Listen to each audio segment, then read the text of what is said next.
जब शिफा भाई को अरेस्ट किया गया तब क्यों नहीं आए ओवैसी साहब? अचानक से क्यों याद आ गए? क्योंकि वो शिफा भाई का इस्तेमाल करके अपना पॉलिटिकल एजेंडा पूरा करना, शिफा भाई हो या और लोग हो, उनको free of cost legal aid provide कर रहे हैं। क्या ये फर्ज ओवैसी साहब का नहीं बनता था, जो अपने आप को रहनुमा कहते हैं मुसलमानों का? अभी अचानक से एक हल्का से आंधी चली जो तूफान बवंडर का रूप ले रही है, उसका नाम है शफाउर रहमान। जो AI में हमारी शफाउर रहमान की हवा, आप तो चलो और अनडाउटली जो मेरी सोच है आप नंबर 1 है, ठीक है, आपको तो पता चलता रहता है, मगर एक आम नागरिक के तौर पे मैं 3-4 दिन से देख रहा हूँ कि हवा बन रही है शफाउर रहमान। मैं रोशन कुशवाहा और आप देख रहे हैं times of Sitamarhi. Times of Sitamarhi में आपका स्वागत है। मैं बात कर रहा हूँ दिल्ली की राजनीति की। जी हाँ, दिल्ली में जो भी विधानसभा चुनाव हो रहे हैं, जैसे जैसे वोटिंग का समय नजदीक आता जा रहा है, वैसे ही सभी पार्टियों में हलचल तेज हो गई है। और सबसे ज्यादा इन दिनों सुर्खियां में बनी हुई है कोई पार्टी है तो वो है AIMM। जी हाँ, यानी मजलिस, यानी ओवैसी साहब की पार्टी। जब से दिल्ली में चुनाव लड़ रही है तब से पूरे दिल्ली के हेड पेज पे रहता है AMM। सबसे रोमांचक विधानसभा सीट हो गया है तो वो है ओखला। कहीं ना कहीं जो रियलिटी है, ग्राउंड रियलिटी है, मैं आज वो बताने जा रहा हूँ आपको। हाँ, ओखला से आपके कैंडिडेट है अमानुतुल्लाह खान जो सिटिंग MLA है। वहीं पे AMM के जो कैंडिडेट है शिफाउर रहमान साहब। और वहीं पे जो कांग्रेस ने भी अपना प्रत्याशी उतारा है वह है अरीवा खान। बीजेपी का प्रत्याशी है वह है मनीष चौधरी। अरीवा खान को जैसे ही टिकट दिया गया है, ही ओवैसी साहब पे वो बोल रही है। तो जिस तरीके से MIM ने टिकट दिया है शफाउर रहमान को, कह रहे हैं कि मजबूत दावेदारी उधर से, तो कितना आसान होगा आपके लिए? देखिए, शिफा भाई जो हैं मेरे बड़े भाई हैं और उनकी जो एहलियाँ हैं, मैं उन्हें भाभी कहती हूँ, लेकिन मेरे लिए वो बहन समान है। मैं उनसे बहुत मोहब्बत भी करती हूँ, बहुत उनसियत भी है मेरी उनसे। और देखिए, जिस तरीके से शिफा भाई निहायत शरीफ आदमी हैं, उनको जिस तरीके से टारगेट किया गया, उनके साथ उनकी फैमिली ने जिस तरह सफ़र किया है, उनके साथ मेरी पूरी सिंपैथी, हमदर्दी है। लेकिन देखिए, मैं ये बात कहना चाहती हूँ कि जिस तरीके से ओवैसी साहब मैं अपना पॉलिटिकल एजेंडा पूरा कर रहे हैं, मैं आपसे ये कहूँगी कि जब यहाँ शाहीन बाग, ओखला में शाहीन बाग में CNRC का प्रोटेस्ट चल रहा था, तब कहाँ थे असदुद्दीन ओवैसी साहब?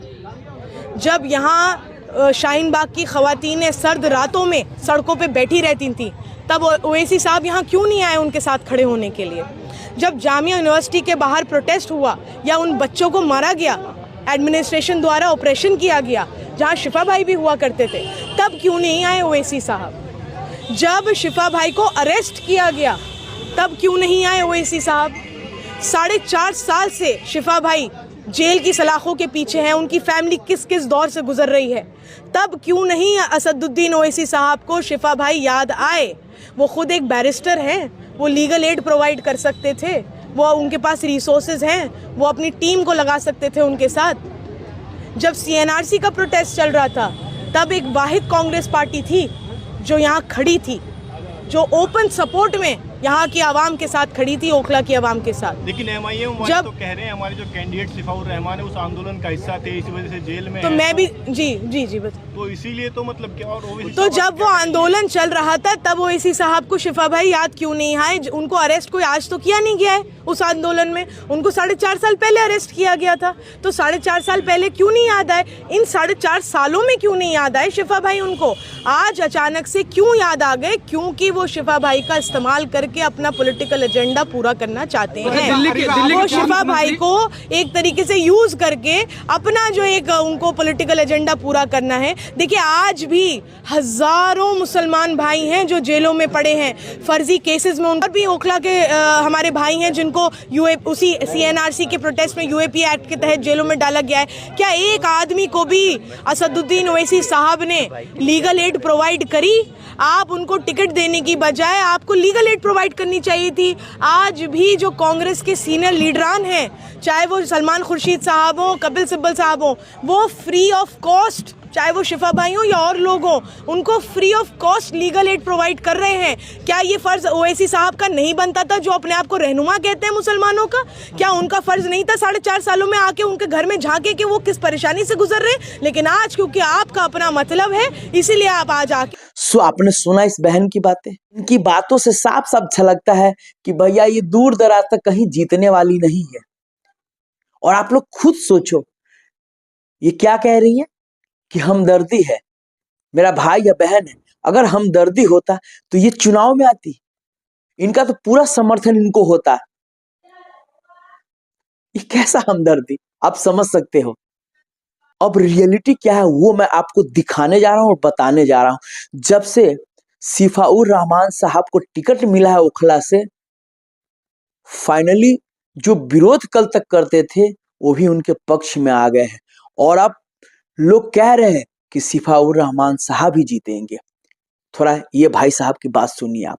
ठीक है, अभी अचानक से एक हल्का से आंधी चली जो तूफान बवंडर का रूप ले रही है, उसका नाम है शफाउर रहमान, जो AIM से खड़े हुए हैं। शफाउर रहमान जो जेल में बंद है, जिनके बारे में काफ़ी लोग नहीं जान रहे थे, जो अब जान रहे हैं और लोग कह रहे हैं कि भाई हम उनके पास जाएंगे। तो लोगों की एक सिंपैथी जारी उधर, क्योंकि उन्होंने NRC में, CAA में इस एरिए ओखला के लिए या दिल्ली के लिए जो भी है वो जेल गए, जो जेल में बंद है और निर्दोष है। हर कोई कह रहा है कि निर्दोष है।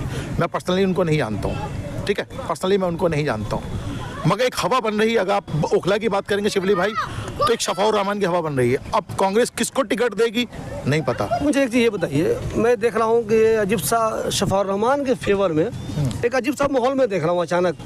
देखो ओवैसी को कितने लोग पसंद करते हैं ये मुझे नहीं वो है कि ठीक है, वो कुछ लोग करते हैं, कुछ लोग नहीं भी करते हैं, लेकिन शफाउर रहमान के ताल्लुक से मैं देख रहा हूँ कि अजीब सी लहर ओखला में शुरू हो गई है।